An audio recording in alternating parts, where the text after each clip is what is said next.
Hello everyone welcome to our channel. आज आम सामाजिक समूह सोशल ग्रुप बा यार अर्थ सामाजिक समूहर संज्ञा विषय रे आलोचना करिबा। तेबे आसंतु आलोचना करिबा सामाजिक समूह समाज विज्ञान रो एक गुरुत्वपूर्ण संप्रत्यय अटे। मानव जातिर प्रारंभरू मनीष समूह रे बास करि आसुछि। शिशुटी अनेक कथा एही समूहरू शिक्षा लाभ करिथाय बा एही समाजरू बा एही दलरू ही शिक्षा लाभ करिथाय एवं समयक्रमे निजर व्यक्तित्वर परिप्रकाश मध्य करिथाय। समूह बिना व्यक्तिर स्थिति असंभव होई पड़े। मनुष्यर व्यवहार और व्यक्तित्व जीए जेउ समूहरू जात बा जन्म होईछि सेई समूहरू ही परिकल्पित बा संकल्पित होइथाय। जदि आक्षरिक अर्थरे देखिबा ताले सामाजिक समूह लोकमानंकर जे कोनोसी शारीरिक सानिध्य अथवा समीप को सूचित करिथाय। जे कोनोसी शारीरिक सानिध्य बा समीप को ही सूचाई थाए।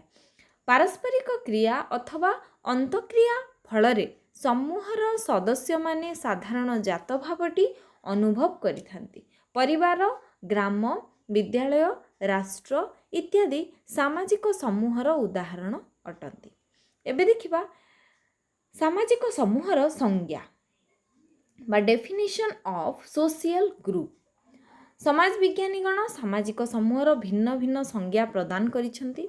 सेगुड़िक निम्न रे आलोचना करा जायछि। देखंतु मार्काइवर एवं पेज परस्पर मध्यरे सामाजिक संपर्क थिबा केतेक व्यक्तिंकर समष्टि को आमे सामाजिक समूह बुझी थाउ। मार्काइवर एंड पेज को मतरे परस्पर मध्यरे जो सामाजिक संपर्क थिबा केतेक व्यक्तिंकर समष्टि जो मानकर परस्पर सहित संपर्क अछि से व्यक्ति मानकर समष्टि को कौन कहा जाय थे आमे सामाजिक समूह बोली बुझी थाउ।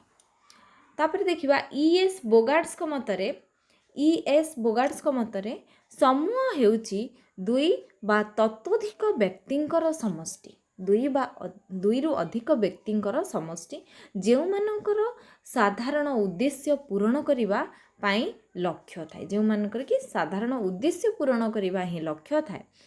जेउ माने परस्पर को उद्दीपित कराई थांती। जेउ मानकर साधारण आनुगत्य भाव थाए एवं एक प्रकार कार्य रे भाग नै थांती। ताको आमे कहबा सामाजिक समूह बोली। अगबन एवं निमकप को मतरे जेतेबेले दुई बा ततोधिक व्यक्ति एकत्र हुंती एवं परस्पर को प्रभावित करती। दुई रु ततोधिक व्यक्ति जेतेबेले एकत्रित हुंती गोटे जगार एवं परस्पर को प्रभावित करती सेतेबेले से माने गोटे सामाजिक समूह गठन करती बोली कुहा जाय थाए। तापर देखिबा हटन एवं हंट मतरे समूह हेउची केतेक प्रकारर व्यक्तिंकर समष्टि जेउ माने सदस्यता एवं पारस्परिक क्रिया प्रति सचेतन थांती।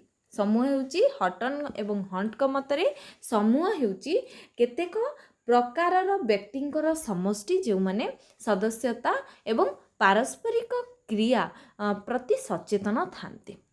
ये थिला सामाजिक समूहर संज्ञा गुड़िक। संक्षेपरे जदि आमे देखिबा कुहा जाय पारे जे सामाजिक समूह व्यक्ति मानकर समष्टि अटे जेउथिरे कि व्यक्ति मानक मध्यरे निर्दिष्ट संपर्क थाए एवं प्रत्येक व्यक्ति से समूह प्रति सचेतन रही थांती। सामाजिक समूह आभासी दल ठारू भिन्न अटे। आभासी दल एक समूह जेउथिरे संरचनार अभाव रही थाए किंतु सदस्यगण कम परिमाण रे सचेतन थांती अथवा समूहर अवस्थिति प्रति एपरिक अजଣା होई थांती। तेणु आभासी दल असंरचित एवं असंगठित व्यक्ति मानकर समष्टि अटे। तेबे जेतेबेले आभासी दल जे कोनोसी उद्देश्य साधन निमंते संरचित बा संगठित होई थांती सेतेबेले सेई आभासिक सामाजिक अथवा दलर परिचय लाभ करिथा। ये थिला आजिर विषय वस्तु। जदि वीडियोटी भल लगी थाए ताहले लाइक करंतु फ्रेंड मान सहित शेयर करंतु जदि चैनल को सब्सक्राइब करना प्रथमे चैनल को सब्सक्राइब करनियंतु जहाँ फल कि आपण मानक पाखरे आमर न्यू वीडियो रो नोटिफिकेशन पहुँची पारिबो। Thank you.